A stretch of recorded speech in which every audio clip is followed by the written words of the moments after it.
Hello जी, जय श्री कृष्णा, जय श्री राधे। आप सभी भक्तजनों के जो मुझे इस YouTube चैनल के माध्यम से सुनते हैं उनके चरणों में मेरा प्रणाम।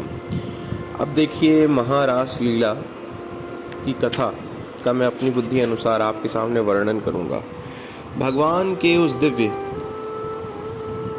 ऐश्वर्य रूप का दर्शन करने के बाद, अर्थात गोवर्धन लीला, जो भगवान ने उसमें अपना शक्ति, बल, तेज जिसका वर्णन किया, इसके बाद अब सुखदेव जी भगवान दिव्य महारास में परीक्षित को प्रवेश कराते हैं। आइए हम और आप भी अपने मन को भगवान के महारास में समर्पित करें। भगवान अपिता रात्रि शरदोत्फुल्ल मल्लिकः वीक्षरन्तुं मनश्चक्रे योगमायामुपाश्रितः। अब देखिए, शरद पूर्णिमा की यह रात्रि की मल्लिकादिक पुष्पों से बड़ी विभूषित हो रही है। चांदनी की जो शोभा है चारों तरफ छिटक रही है। पूर्णिमा तो वैसे ही सुंदर होती है। उस शरदीय सौंदर्य को देखकर आज माधव के मन में व्रज वामाओं से विहार करने का संकल्प उठा।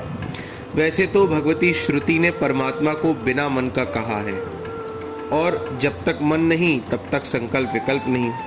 इच्छाएं तो मन में ही होती हैं। आज भगवान के भीतर मन जगा और मन में संकल्प उठा। संकल्प भी व्रज वामाओं से विहार करने का जागृत हो गया। अब तक तो गोपियां ही गोविंद से मिलने के लिए लालायित रहती थी, पर आज तो चमत्कार हो गया।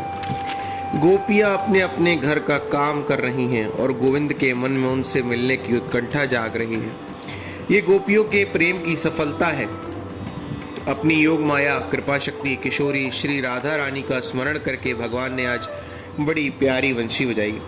गोपियों की याद आई तो गोपियों को बुलाने के लिए भगवान ने वंशी बजाई। वंशी की तान जहाँ गोपियों के कान में पड़ी, सब देह के भान भूलकर सभी व्रजवामाएं गोविंद की वंशी के साथ खिंची चली आईं।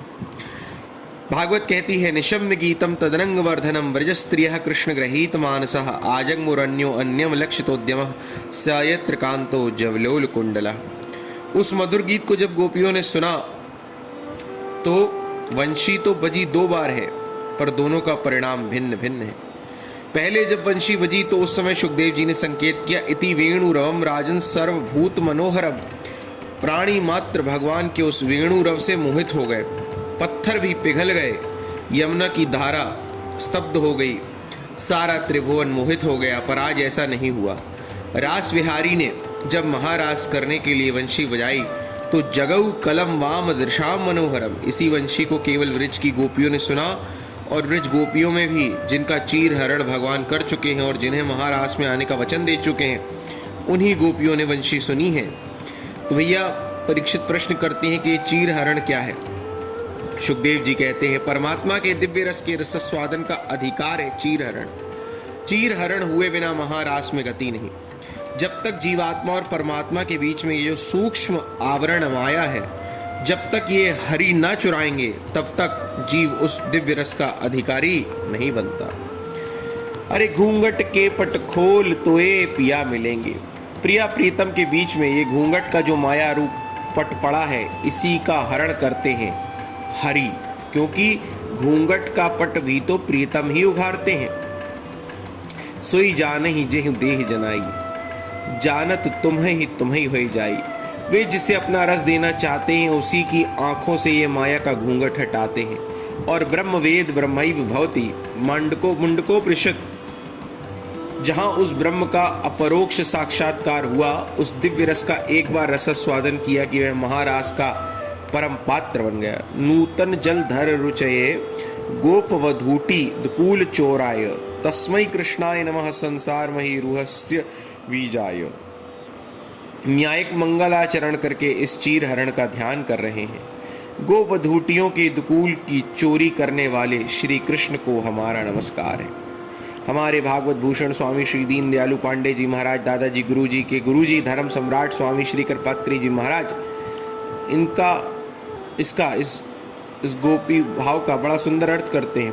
गोपः जीवः तेषां वधूटयः बुद्धयः तासाम आवरणानि अज्ञानानि। गोप रूपी जीव की बुद्धि रूपी गोपी में अज्ञान रूपी जो आवरण दुकूल पड़ा है, उस अज्ञान के आवरण का हरण करने वाले श्री हरि हैं। देखिए, जब वन में राम जी आगे आगे चल रहे हैं, लक्ष्मण जी पीछे धनुष पर बाण चढ़ाए चौकन्ने हैं और बीच में सीता जी हैं, तो तुलसीदास जी इसे संज्ञा देते हैं कि ब्रह्म जीव विच माया जैसे। देखो, ब्रह्म आगे आगे हैं राम के रूप में, जीव पीछे पीछे है लक्ष्मण के रूप में, और बीच में है माया। जब ये माया का पर्दा हट जाता है तो ब्रह्म और जीव एक दूसरे के आमने सामने आ जाते हैं, और एक जीव को ब्रह्म का साक्षात्कार हो जाता है तो बोध हो जाता है। चीर हरण लीला अर्थात आवरण भंग लीला है। एक बार जिसका आवरण हरण हो जाए तो वह फिर जीव संसार में भले ही रहे, पर संसार की माया उसे प्रभावित नहीं करती। माया में रहकर भी माया से जो निर्लिप्त रहे उसका नाम महात्मा है। तो गोपियां जो हैं अब संसार में तो हैं, संसार के व्यवहार भी कर रही हैं, परंतु सब कुछ करती हुई भी महात्मा है। महात्मा का स्वरूप है जो तिनके की तरह संसार को त्याग दें, तनिक भी किसी वस्तु में आसक्ति न रखे, वह महात्मा है। आज गोपियां महात्मा ही तो बन गईं, और इसलिए तो कन्हैया की वंशी जहां कान में पड़ी कि सारे जगत व्यवहार को तिनके की तरह त्याग कर ही गोपियां चल पड़ी। प्रथम सुने भागवत भक्त मुख भगवत वाणी, द्वितीय आराधि भक्ति व्यास नौ भांति भखानी, तृतीय करे गुरु समझ दक्ष सर्वज्ञ रसीलो, चौथे होए विरक्त वसई वन राज जसीलो, पंचम भूले देह सदी छठे भावना रास की, साते पावें रीति रस श्री स्वामी हरिदास की। भगवत रसिक जी कहते हैं, पंचम भूमिका में साधक जब देह का भान भी भूल जाता है तब परमात्मा के दिव्य महारास का अधिकारी बनता है। आज गोपियों की वही स्थिति हो गई। वंशी सुनी सब भाग खड़ी हुई। एक गोपी गैया दूह रही थी, गाय को दूह रही थी, और जहां वंशी सुनी की दोनों को वहीं पटका और सीधी भागी चली। एक गोपी चूल्हे पर बैठी हलवा बना रही थी, जहां वंशी सुनी तो करछली हाथ में ही लिए चली गई और कढ़ाई चूल्हे पर ही चढ़ाई छोड़ दीनी। एक गोपी अलंकार धारण कर रही थी तो नाक की नथ कान में ही लटकाए के चली गई। एक गोपी कपड़े पहन रही थी तो उल्टे सीधे कपड़े पहन कर चली गई। एक गोपी अंगराग लेपन कर रही थी, जहां वंशी कान में पड़ी तो जो अंगराग तो जहां लगा रखा था उसे वैसा ही लगा हुआ छोड़ा। आंख में काजल लगा रही थी और वंशी सुनाई पड़ी और दूसरी आंख में बिना काजल लगाए ही चली गईं। लिम्पन्त्यः प्रम्रजन्त्योन्या अन्यन्यः काश्चलोचने व्यत्यस्तवस्त्र आवरणः काश्चित् कृष्णान्तिकं ययुः तावार्यमाणः पतिभिः पितृभिर् भ्रातृबन्धुभिः गोविन्दापहृतात्मानो न निवर्तन्त मोहितः। गोविंद से मिलने के बाद जब गोपियां भागी तो बहुतों ने उन्हें रोकने की चेष्टा की, पर वे न रुकी। गंगा की धारा गोमुख से जब निकलती है तो अपने प्रियतम प्रेमास्पद सागर को पाकर ही विश्राम लेती है। छोटा मोटा पत्थर यदि रुकावट बने तो अपने वेग से उस पत्थर को, बड़े शिलाखंड को बहा ले जाती है, और बड़ा पहाड़ यदि सामने आ जाए तो अपनी दिशा बदलकर चली जाती है। परंतु लक्ष्य सागर को पाना है, किसी से टकराना नहीं। उसी प्रकार ब्रजवामाएं दौड़ती भागती चली जा रही हैं, किसी के रोके रुकती नहीं, क्योंकि वंशी की तान सुनाकर गोविंद ने सबके मन को अपहृत कर लिया है। एक गोपी को तो पकड़कर उसके पति ने कमरे में कैद कर ही दिया, ताला लगाकर किवाड़ बंद कर दिए। अब तो बेचारी बाध्य हो गई। आज सब गोपियां वंशी की तान पर दौड़ी जाएंगी और गोविंद का दर्शन पाएंगी, उनका अंग संग उन्हें प्राप्त होगा। धिक्कार है मुझे कि इस शरीर के प्रतिबंध में इस कमरे में ही कैद बनी रही। तुरंत उसने पद्मासन लगाया और ध्यान में गोविंद का चिंतन करते करते उसने देहाग्नि में तुरंत अपने त्रिगुणात्मक देह को त्यागा और दिव्य वपु धारण करके प्रभु के पास सर्वप्रथम पहुंच गई। परीक्षित बोले, भगवान इतनी ऊंची स्थिति गोपियों की कैसे हो गई? तो सुखदेव जी कहते हैं, परीक्षित ये गोपियां कोई साधारण सी स्त्रियां थोड़े ही हैं। बड़े बड़े वीतराग संत जो दंडकारण्य में विचरण कर रहे थे, वे श्री रामभद्र के रूप को देखकर मोहित हो गए थे। वे सभी सिद्ध कोटि के संत वृक्ष की गोपियां बनकर आए हैं आज, और इस दिव्य महाराज के रस का रसस्वादन करने के लिए प्रतीक्षारत थे। सो आज किसी के रोके कैसे रुक सके? गोभी ही इंद्रिय कृष्ण रसम पिबती इति गोपी, जो निरंतर ही कृष्ण रस का ही पान करे वही गोपी है। गोपियों के पहुंचते ही भगवान ने सबका स्वागत किया। भगवान कहते हैं, स्वागतम वो महाभागः प्रियं किं करवाणि वः वृष्यानामयं कच्चित् ब्रूतागमन कारणम। आओ आओ देवियों, स्वागतम। वो महाभाग आपका स्वागत है। गोपियां गदगद हो गई कि वंशी बजाकर बुलाया और कितने प्यार से स्वागत कर रहे हैं। और जैसे ही अगला प्रश्न किया कि ब्रूतागमन कारणम, आ तो गई हो, स्वागत है, पर क्यों आई हो, कारण बताओ, इसका कारण तो बताइए, कैसे आना हुआ है। अब तो गोपियां बेचारी मुंह लटकाकर खड़ी हो गई। वंशी बजाकर निमंत्रण इन्होंने दिया और अब ये ही पूछ रहे हैं कृष्ण की क्यों आई हो। अरे जिसने बुलाया हो उसे पता होना चाहिए कि हमने क्यों बुलाया। बेचारी गोपियां निरुत्तर हो गईं, उत्तर नहीं दे पाईं, मौन खड़ी रह गईं। भगवान आज इनके हृदय के प्रेम को प्रकट करवाना चाहते हैं कि अपने मुंह से अपने प्रेम को प्रकट करके कहें, परंतु किसी को भी अपने हृदय के प्रेम को स्पष्ट रूप से तो कहना बड़े साहस की बात है। सब गोपियां मौन खड़ी हैं और भगवान आज पीछे पड़े हैं कि आज इनके मुंह से कहलवा कर ही छोड़ूंगा। भगवान बोले, गोपियों समझ गया, आज शरद पूर्णिमा है, रात की चांदनी देखने आई होगी वन में ना, बहुत अच्छी बात है, देखना चाहिए, परंतु साथ साथ ये भी ध्यान रखना कि ये जंगल स्थान है, निर्जन स्थान है। इस जंगल में हिंसक जानवर घूमते ही रहते हैं। चांदनी देखते देखते आपको कहीं कोई शेर भालू न देख ले, इसलिए अब देख लिया है तो जाओ। दृष्टम वनम कुसुमितम राकेश कर रंजितम, चंद्रमा की शोभा देखी, राकेश कर रंजितम कुसुमितम, खिले हुए पुष्प देखे, सुंदर वन को देखा, चंद्रमा की चांदनी बहुत अच्छी तरह देख ली, अब जाओ। गोपियों ने सिर हिला दिया, हम ये चांदनी देखने नहीं आए, बहुत बार देखी है ये चांदनी। भगवान ने फिर पूछा, अच्छा तो फिर क्यों आई हो। ओहो, लगता है कि अपने पतिदेव से झगड़ा हो गया होगा, सो भाग आई। ये देवियों, चाहे जितने महाभारत हो जाए घर में, पर कोई भी स्त्री को घर छोड़कर नहीं जाना चाहिए। पता है स्त्रियों का परम धर्म पति की सेवा करना है। स्त्री का पति ही परमात्मा होता है। पति परमात्मा की सेवा करो, घर में जाओ, पति भले ही क्रोधी हो, निर्धन हो, कोढ़ी हो, कैसा भी हो, पति गोपियों ने सिर हिला दिया, महाराज हमारा किसी से कोई झगड़ा नहीं हुआ। भगवान ने फिर पूछा, ब्रिज पर कोई संकट आ गया क्या? चांदनी देखने आई नहीं, परिवार में झगड़ा हुआ नहीं, ब्रिज पर कोई संकट आया नहीं, तुम क्या मुझसे मिलने आई हो, मेरे प्रेम में खिंची चली आई हो? तो एक बात और सुन लो कि ये प्रेम तभी तक अच्छा रहता है जब तक दूरी बनी रहे। अति परिचयाद अवज्ञा, जब तक अति परिचय हो जाता है, जब अति परिचय होता है, निकटता बढ़ने लगती है तो मन के अंदर थोड़ा दोष दर्शन भी होने लगता है और प्रेम में खटाई भी पड़ने लगती है। अरे मुझसे यदि तुम्हारा प्रेम है तो उसके लिए जंगल में मुझसे मिलने की क्या जरूरत है? मेरी चर्चाएं आपस में एक दूसरे को सुनाओ, आंख बंद करके मेरे स्वरूप का ध्यान लगाओ। मैं सुबह शाम जब गैया चराने जाता हूँ तब मेरा दर्शन कर लिया करो, क्योंकि श्रवणात् दर्शनात् ध्यानात् मयि भावोनुकीर्तनात् न तथा सन्निकर्षेण प्रतीयात् ततो गृहान्। देवियों, लोक मर्यादा का थोड़ा ध्यान रखो। कितनी अपकीर्ति होगी तुम्हारी, कितनी बदनामी होगी। घर जाओ, घर में ही बैठकर ध्यान करो।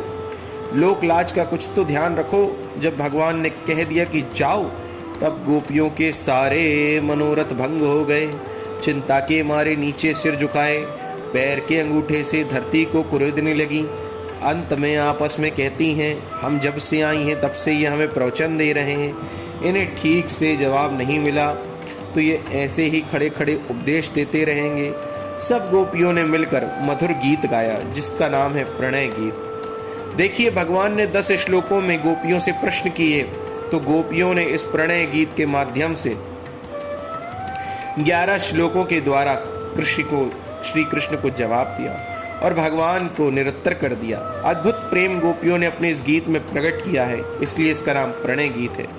सब गोपियां बोली, मैवं विभोर हति भवान गदितुम नृशंसम संत्यज्य सर्व विषयांस्तव पादमूलम भक्ता भज सुदुर्वग्रह मात्यजास्मान देवो यथादि पुरुषो भजते मुमोक्षुन।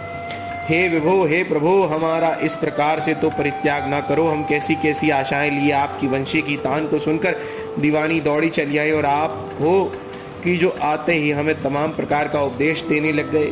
क्या हम उपदेश सुनने आई थी? पहले तो ये बताओ कि तुम्हें ये उपदेश देने का अधिकार है क्या? अरे तुम हो अहीर के छोरा और हम गंवार ग्वालिनी, ना तो तुम्हें उपदेश देने का अधिकार है और ना हम कोई उपदेश सुनने यहाँ आई हैं। उपदेश उसे दिया जाता है जो उपदेश सुनना चाह रहा हो। क्या जबरदस्ती पकड़कर बिठाकर किसी को प्रवचन सुनाते हैं? हम सुनना नहीं चाहती और जब से आई हैं तब से आप प्रवचन सुनाते जा रहे हैं, इसलिए ऐसा मत बोलो हम ये सब सुनने नहीं आई हैं। प्रभु हम तो आपको भोग लगाने आई हैं। भक्ता भजस सुदुर्वग्रह मातिजास्मान, भात का भोग लगाने आई हैं। भक्त और भात में बहुत सामंजस्य है। भात शब्द है वह भक्त शब्द से ही बना है, इसलिए भगवान को जैसे भक्त प्यारे हैं ऐसे ही भगवान को भात भी बहुत प्यारा है। जहाँ भी भगवान को पवाने वाली बात आती है तो प्रायः भात की चर्चा भोजन में जरूर आती है। राम जी महाराज भी जब चक्रवर्ती दशरथ की गोद में बैठकर पा रहे थे तो क्या था? भोजन करत चपल चित इत उत अवसर पाई, भाजी चले किलकत मुख दधि ओदन लपटाई, लखन सिया राम जय जय राम। दधि ओटन अर्थात दधि भात पा रहे हैं तो भगवान को भात बहुत पसंद है, इस चौपाई से ही सिद्ध होता है। ऐसे ही भक्त भी बहुत पसंद है। भात कैसे बनता है? सबसे पहले तो धान घर में लाओ, फिर धान में तमाम मूसल मारकर उसका छिलका उतारा, तब चावल अलग होगा। मूसलों के प्रहार से छिलका उतारकर चावल निकाला जाता है, फिर उस चावल को खोलते हुए पानी में डाला जाता है, थोड़ी देर तक खौलाया जाता है और इतना खौल जाए कि उठाकर जब हम उसे मसलें तो बिल्कुल भी कणिका उसमें दिखाई ना पड़े, थोड़ी भी कठोरता भीतर ना रह जाए, हाथ पर रखते ही एकदम पिस जाए, कठोरता का कण भी ना रह जाए, तब वह शुद्ध भात बन जाता है। ऐसे ही जीव भगवान का भात है, उसे भक्त बनने में बहुत समय लगेगा। पहले तो ये माया में चिपका बैठा है, जैसे धान में मूसल मारो, छिलका उतारो, चावल निकालो, उसी प्रकार पहले तो हमें संसार के थप्पड़ खाते खाते किसी सदगुरु की अनुकंपा हो जाए, वह शरण में स्वीकार कर ले, तब धीरे धीरे विवेक जागेगा। इसका छिलका उतर जाता है, किसका? माया का, जीव के ऊपर से। ये माया का छिलका जब उतर जाता है, जीव शुद्ध स्वरूप में हो जाता है, तब भगवान के पाने योग्य चावल बन जाता है। अब चावल तो बन गया, छिलका तो उतर गया, परंतु थोड़ा अब उसे खोलने की आवश्यकता है। चावल खूब खोलेगा तब भात बनता है। तो जीव जब परमात्मा के विरह की आग में तपता है, हे प्रभु मुझे कैसे मिलोगे, कब मिलोगे, कहाँ मिलोगे, और निरंतर उस प्रभु के विरह की आग भीतर धधकती रहे और उस विरह अग्नि में तड़पता रहे, तब जाकर इतना तड़पता है कि इसके भीतर की कठोरता बिल्कुल समाप्त हो जाती है।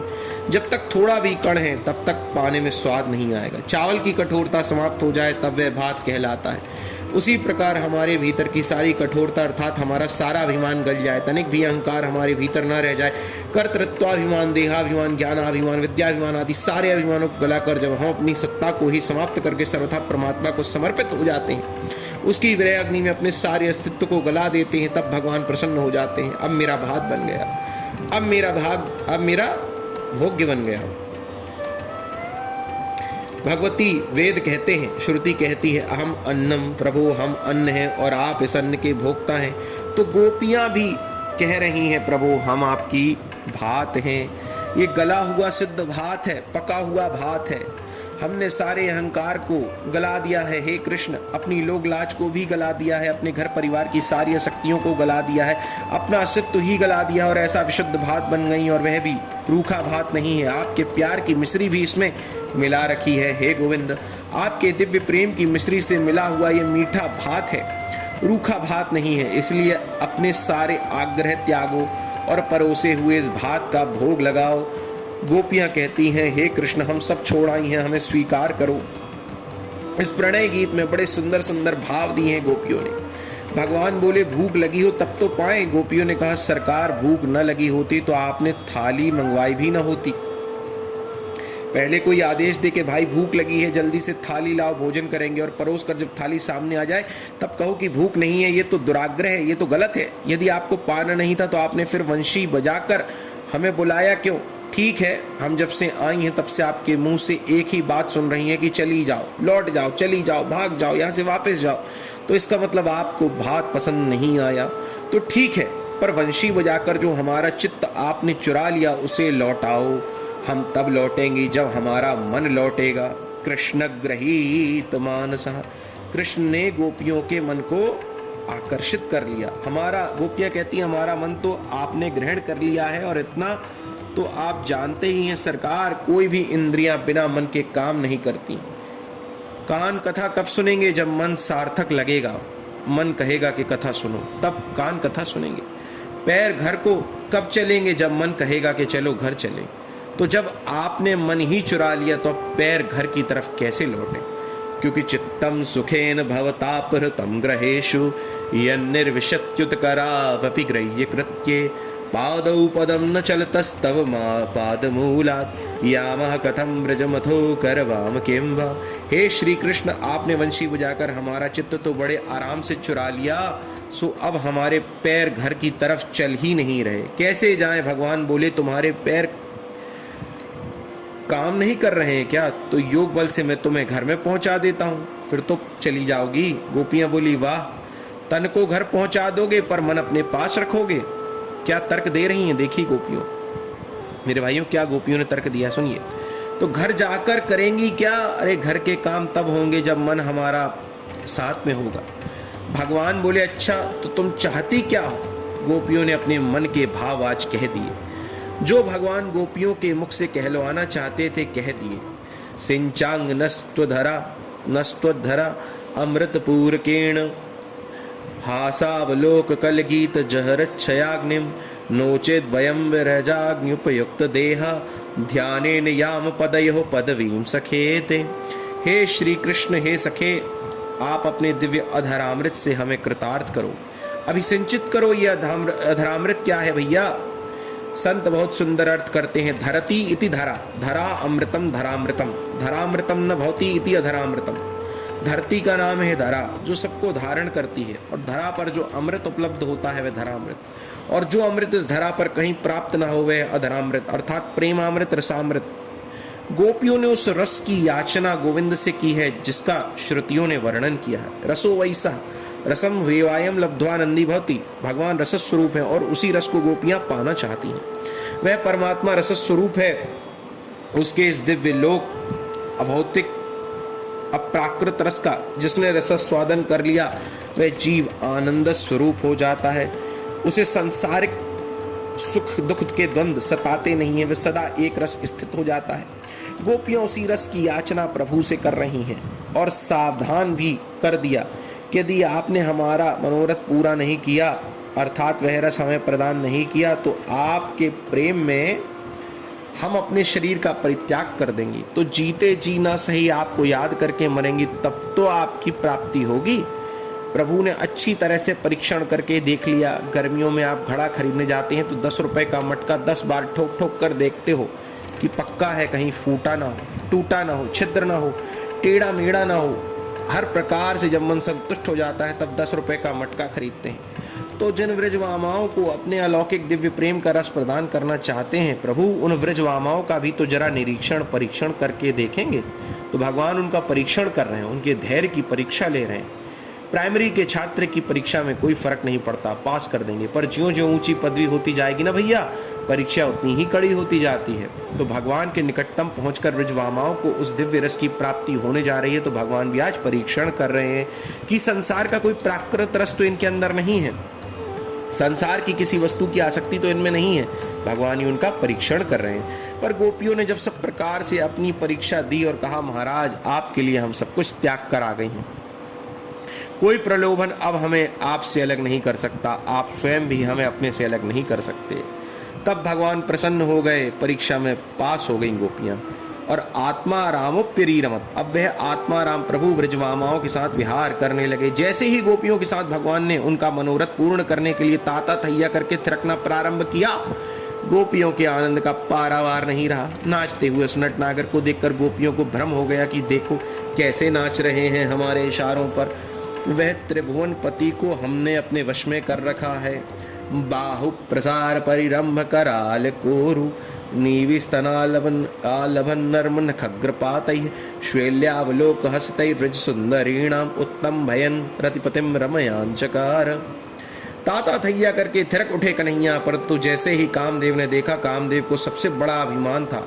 भगवान ने चुनौती दी कि आओ तुम भी चले आओ, अब तक तुमने योगियों को समाधि में विचलित करने का प्रयास किया है, पर मैं योगेश्वरेश्वर कृष्ण व्रज की अनंत व्रज सुंदरियों के बीच में आज विहार कर रहा हूँ। आओ मेरे मन में कोई विकार पैदा करके दिखाओ। कामदेव ने सारे बाण चला दिए। वशीकरण मंत्र, उच्चाटन, सम्मोहन, स्तंभन, उद्दीपन आदि 5 बाणों का प्रयोग करके देख लिया, पर रतिपति कामदेव को पकड़कर भगवान ने ऊपर लटका दिया। भागवत कहती है उत ऊर्ध्वम स्तंभयन, उत ऊर्ध्वम स्तंभयन। काम को स्तंभित करके भगवान ने व्रजवामाओं के साथ विहार किया। कामदेव लज्जित होकर चरणों में गिर गया और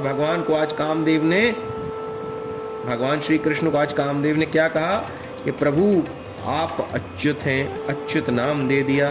अच्युत का क्या मतलब होता है? न च्यवति स्वरूपात इति अच्युत। एक आप ही हो जो अपने स्वरूप से विचलित नहीं हुए, बाकी तो मैंने सबको नचा दिया।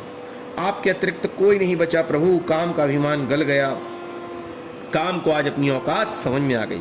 वही कामदेव पराजित होकर भगवान श्री कृष्ण की द्वारका में आकर उनका पहला पुत्र प्रद्युम्न बना। परंतु नाचते हुए श्री माधव का व्रजवामाओं ने दर्शन किया तो उनमें सौंदर्य अभिमान जाग गया। एक गोपी के मन में मान हुआ, बाकी सबको अभिमान। तो भगवान उस मान, जिसके मन में मान हो गया था, उस माननी गोपी को मनाने के लिए अपने साथ में लेकर बाकी सब गोपियों के बीच से अंतर्धान हो गए। अंतर्हृते भगवती सहसैव व्रजांगना। अंतर्हित के 2 अर्थ है। पहला अर्थ है कि अदृश्य हो गए और दूसरा अर्थ है कि भगवान गोपियों का हृदय से हित चाहते थे, इसलिए अंतर्हित हो गए। तो अंतः में हित छुपा है, ऐसे श्री हरि अंतर्हित हो गए। अपने बीच में भगवान को ना देखकर व्रज की गोपियां को ऐसा लगा जैसे मणिधर सर्प की मणि को हरण करके ले जाए या पानी से मछली अलग हो जाए। व्याकुल होकर छटपटा उठी गोपियां अपने प्यारे को ढूंढने के लिए चारों ओर दौड़ने भागने लगी और प्रेम में इतनी पागल हो गई कि वृक्षों से पूछती हैं, अरे भैया पीपल, तुम ही बताओ, अपनी विशाल शाखाओं को चारों तरफ से फैलाकर देखो, हमारे प्राणधन प्रियतम कहाँ भाग गए हैं। वृक्षों से भला क्या उत्तर मिलता। गोपियां आपस में बोली, देखो देखो कितना निष्ठुर है कृष्ण, हमें छोड़कर चला गया। और ये पीपल का वृक्ष, ये भी कितना निष्ठुर है, आखिर ये भी तो पुरुष जाति का ही है। स्त्री हृदय की व्यथा को ये क्या समझेगा, छोड़ो इनसे बात करना। तुलसी से बात करने लगी। कहती हैं, बहन तुलसी, तू तो हमारे प्रिय से बहुत प्रेम करती है, तेरे बिना तो वह भोजन भी स्वीकार नहीं करते। बहन जल्दी बता, जब तक तू उनकी थाली में न पहुंचे तब तक वह भोजन स्वीकार नहीं करते। तेरा तो नाम ही तुलसी है, तो ना विष्णु ना लसती शोभने, तेरी तो शोभा ही हमारे गोविंद के पाद पद्मों में होती है। जल्दी बोल, कहाँ गए हैं श्री कृष्ण। तभी अचानक हवा का झोंका आया और तुलसी का पौधा हिल गया। तो दूसरी गोपी बोली, अरे देखो ये सिर हिला रही है कि मैं नहीं बताऊंगी। तो तुलसी को भी खरी खोटी सुना दी गोपियों ने। इससे तो पूछना ही बेकार, ये तो हमारी सौतन लगती है, ये हमें क्या बताएगी। आगे चलो। कुछ आगे बढ़े तो एक जगह खूब हरियाली नजर आई। एक बोली, सखी निश्चित कन्हैया यहीं छुपे हैं। देखो ये पृथ्वी कितनी रोमांच कंटकित हो रही है, ये पृथ्वी की रोम खड़ी हो रही है, अर्थात इसका शरीर पुलकित हो रहा है। हमारे प्राण प्यारे प्रभु के स्पर्श से ही ये इतनी पुलकित हो सकती है और दूसरा कोई कारण नहीं है। अरे बहन पृथ्वी, तू बोल, कहाँ छुपा रखे हैं हमारे कृष्ण को। तेरी पुलकावली बता रही है कि तेरे पास यहीं कहीं छुपे हुए हैं। तेरा अंग अत्यंत आनंद से भरा हुआ जान पड़ता है। मानो पृथ्वी ने कहा, देवियों, अब पृथ्वी क्या कह रही है गोपियों से, देवियों ये तुम्हारा भ्रम है, ये जो हरियाली तुम देख रही हो तो तुम्हारे श्री कृष्ण के जन्म से भी पहले की है। गोपियां बोली, नहीं नहीं, ये हम मानने को तैयार नहीं। हमारे प्यारे का अंग संग हुए बिना तू इतनी सुंदर से परिपूर्ण नहीं हो सकती। हाँ ये बात और है कि श्री कृष्ण रूप में ना सही तो जब हमारे प्यारे वामन बनकर तुझे नाप रहे थे अपने श्री चरणों से, तब से उनके चरणों का अंग संग पाकर तू पुलकित हो गई है। पृथ्वी ने कहा, नहीं नहीं, वामन जी का भी जन्म नहीं हुआ था, उससे पहले की ये मेरे अंदर हरियाली है। तो तीसरी गोपी ने जवाब दिया, अरे वामन रूप में ना सही तो जब हमारे प्यारे वराह बनकर हिरण्याक्ष चंगुल से तेरा उद्धार करने गए थे, उस समय हमारे प्रीतम का वराह रूप में परिरमण कर लिया होगा, तूने आलिंगन किया होगा, तब से तू रोमांच कंटकित हो रही है, पुलकित हो रही है। देखो भैया, कभी गोपियां तुलसी से बात करती हैं, कभी गोपियां पृथ्वी से बात करती हैं, कभी पेड़ पौधे से बात करने लग जाती हैं, सबसे प्रश्नोत्तरी कर रही हैं। पर कोई ठोस जवाब नहीं मिलता, कृष्ण का पता नहीं मिलता। केमते कृतम शति तपोपत केशवांग्री स्पर्शोत्सवो पुलकितांगरुहैर्विभासी अप्यंग्रि संभव उरुक्रम विक्रमाद्वा आहो वराह वपुषः परिरंभणेन। प्रेमी विरही को बोध नहीं रहता कि मैं किससे क्या बात कर रहा हूं। देखा है ना आप लोगों ने, गोपियां गोविंद का पता सबसे पूछती हैं। इत्युन्मत्त वचो गोप्य उन्मत्त वत विचरण कर रही हैं। इतना सब ढूंढने पर भी जब प्यारे नहीं मिले तब गोपियों ने फिर युक्ति से काम लिया। क्या करें? तो एक बोली, चलो लीला का अनुसरण करते हैं। जैसी लीलाएं प्रभु ने की हैं वैसी हम तो नहीं कर पाएंगी, चलो कोई ऊटपटांग लीला करेंगी। तो वह हाथ जोड़कर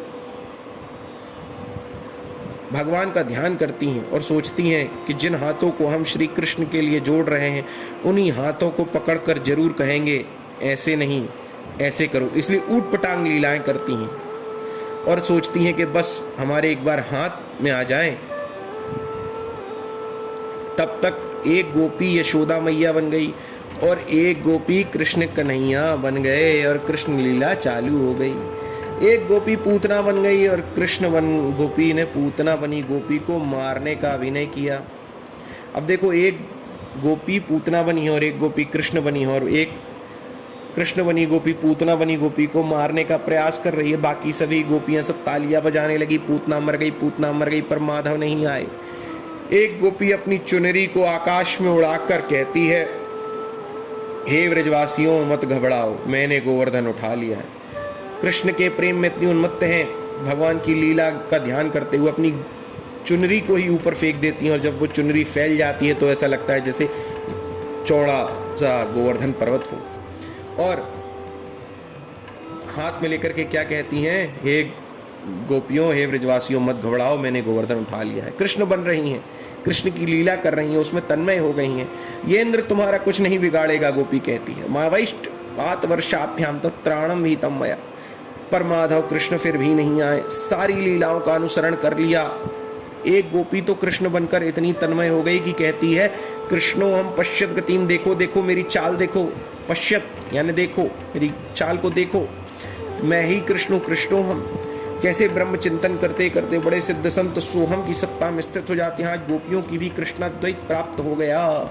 इतने पर भी प्रभु नहीं आए। गोपियां अन्वेषण करती जा रही हैं। एक गोपी बोली, सखी देखो देखो ये चरण चिन्ह दिखाई पड़ रहे, इसका मतलब है कि इसी रास्ते श्री कृष्ण गए हैं। आगे बढ़ी तो कुछ फूल बिखरे मिले। एक गोपी बोली, सखी हमारे प्यारे के साथ साथ एक चरण चिन्ह और दिख रहे हैं, इसका मतलब वे अकेले नहीं है, कोई उनके साथ भी है। ये कौन है जो अकेली श्री कृष्ण को अपने साथ लेकर चली गई? तो दूसरी बोली, अरे सखी देख देख, यहाँ पर हमारे प्यारे के चरण बहुत गड़े हुए मालूम पड़ रहे हैं, इसका मतलब उसे कंधे पर बिठाया होगा और ये फूल टूटे होंगे। समझ गई, यहाँ पर फूल चुन चुनकर उसका श्रृंगार किया होगा। केश प्रसादनम तत्र कामिन्यः कामिना कृतम तानि चूडयता कांताम उपविष्टम यह ध्रुवम।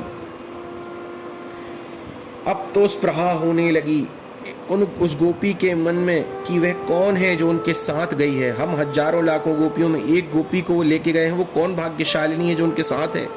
यहाँ पर सुखदेव जी ने नाम नहीं कहा कि वह गोपी कौन थी, पर हमारे टीकाकारों ने संतों की कहा है, संतों की मान्यता है वह कोई और नहीं बल्कि साक्षात किशोरी जी श्री राधा रानी है।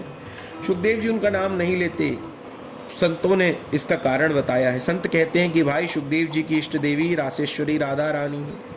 सुखदेव जी इतने रसिक संत हैं कि राधा नाम उच्चारण मात्र से ही 6 महीने की समाधि लग जाती।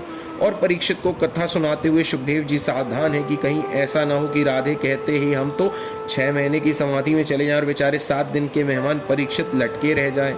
इसलिए सावधान होकर कथा सुना रहे हैं। वक्ता को अपनी मनस्थिति का पता रहता है, वह जानता है कि किस प्रसंग में वह भावुक हो जाएगा।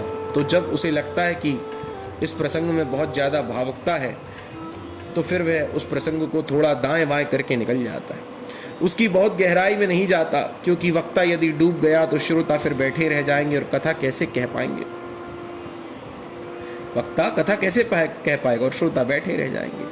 अरे एक बार धर्म सम्राट स्वामी श्री करपत्री जी महाराज वृंदावन में जब गोपी गीत पर कथा कहने के लिए आए तो उन्होंने गोपी गीत का प्रथम श्लोक बोला ही था और उस श्लोक के भावों में ऐसे डूब गए कि श्लोक बोलने के बाद एक शब्द भी व्याख्या नहीं कर सके।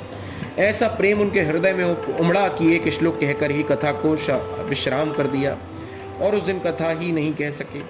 तो सुखदेव जी जानते हैं कि रासेश्वरी के प्रेम में मेरी क्या स्थिति होती है। यदि वह स्थिति हो गई तो परीक्षित को कथा कैसे सुना पाऊंगा, इसलिए श्री रासेश्वरी का नाम लेते नहीं। स्पष्ट राधा ना कहकर अन्य शब्दों के द्वारा, जैसे यहाँ जो गोपी साथ में गई है वह चलते चलते बोली प्यारे।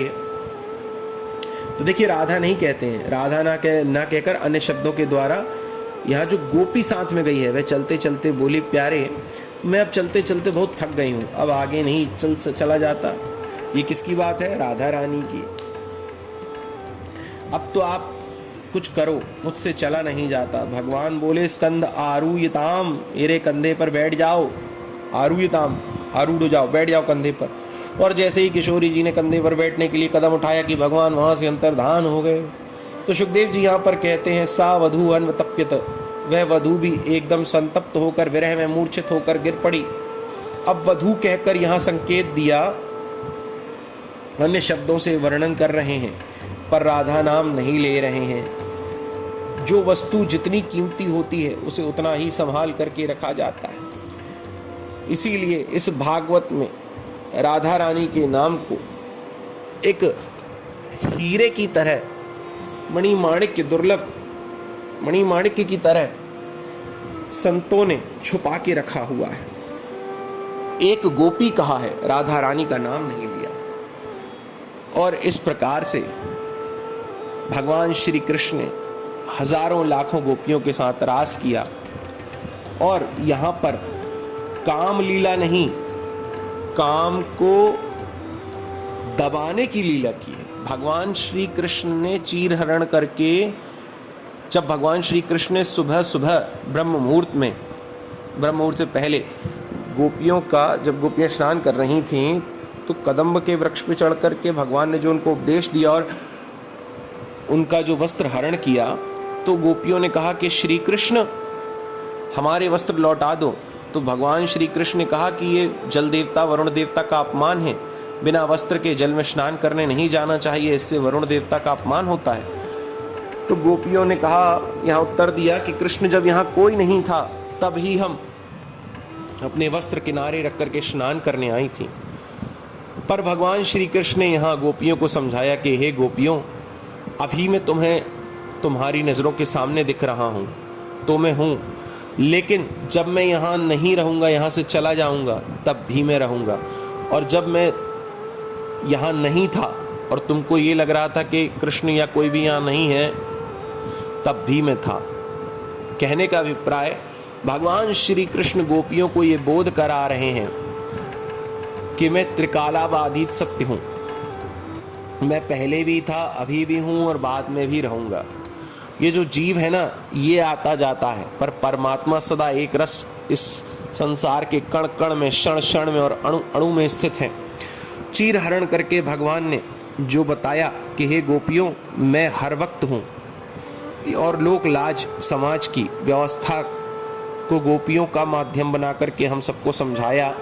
इससे भगवान ने काम लीला नहीं की है, काम को समाप्त करने की लीला की है। काम को क्या किया है? बोले लटका दिया है।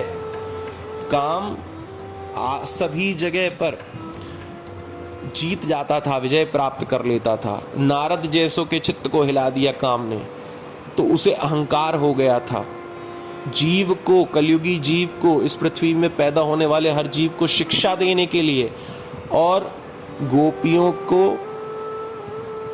रास में प्रवेश कराने के लिए, वह कामदेव का अहंकार नष्ट करने के लिए, सभी के कल्याणार्थ भगवान ने चीर हरण व रास लीला की। ये गोपियां भैया कोई लड़कियां नहीं है, कोई औरतें, कोई लेडीज नहीं है। ये वेद की मंत्र हैं जो गोपियां बनकर के प्रकट हुए हैं।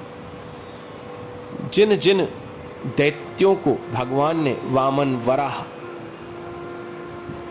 सनकादिक, परशुराम आदि बन करके भगवान ने 24 अवतार लेकर के जिन जिन दैत्यों दानवों का नाश किया, उन सभी ने भगवान के 24 अवतारों के दिव्य दर्शन किए थे और उनकी इच्छा थी कि हम भी इनसे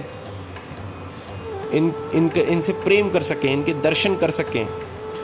भगवान ने किसी गोपी समुदाय को रास में प्रवेश नहीं कराया है। ये व्रज के गोपियां वेद के मंत्र हैं।